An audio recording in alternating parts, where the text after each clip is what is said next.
Never stop reading the Bible. Welcome!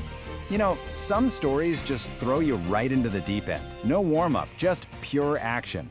Well, that's the Gospel of Mark for you, and we're jumping into its explosive opening today. It's the shortest of the four Gospels, and man, it moves at an incredible pace. All right, let's dive right in. Mark doesn't waste a single second getting started. Chapter 1 just kicks the door down. See?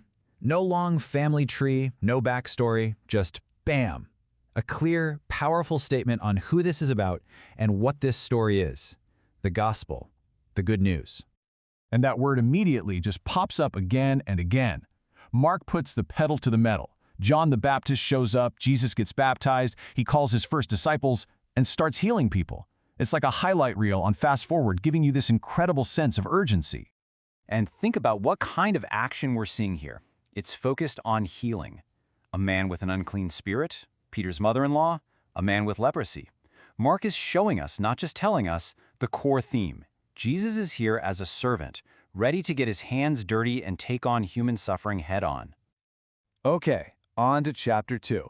Now, when you make waves like Jesus is, you don't just get fans, you get pushback.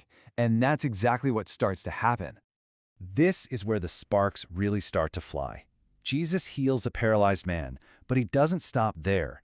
He looks at him and says, "Your sins are forgiven." Whoa. To the religious leaders, that was a huge deal. That's a claim to divine authority, and you can just feel the tension ratchet up with their question. And this tension boils over into these debates about things like fasting and the Sabbath. On one side, you've got these long-held traditions and rules, but Jesus comes in and flips the script. He says what's inside a person, what they truly need right now, is way more important than just following the rules for the sake of the rules. And here's the kicker.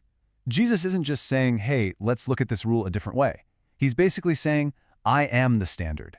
I'm the Lord of the Sabbath. He's placing himself above the entire system. And for the establishment, that was an absolutely radical and, frankly, dangerous claim. You know, when someone makes a claim that big, it forces everyone to pick a side. You can't stay neutral. And that's what we see in chapter 3. Society starts to split into three very different groups. So you've got your opponents, who are now actively trying to shut him down. Then you have these huge crowds who are totally fascinated by the miracles, but maybe not ready to commit. And then you have this small core group who are all in, the disciples. And it's right here that Jesus makes it official. He calls his inner circle, his team of 12. These aren't just students, they're apostles, people he's choosing to be with them and to send out on the mission. This is Jesus, the leader, intentionally building the team that's going to carry this whole thing forward. So, let's take a breath. After all that nonstop action, what's the big picture? What do these first 3 chapters really show us? Well, we get this really clear story arc. Chapter 1 is all about action. It shows us who Jesus is, the servant who heals. Chapter 2 brings the conflict. His authority gets challenged.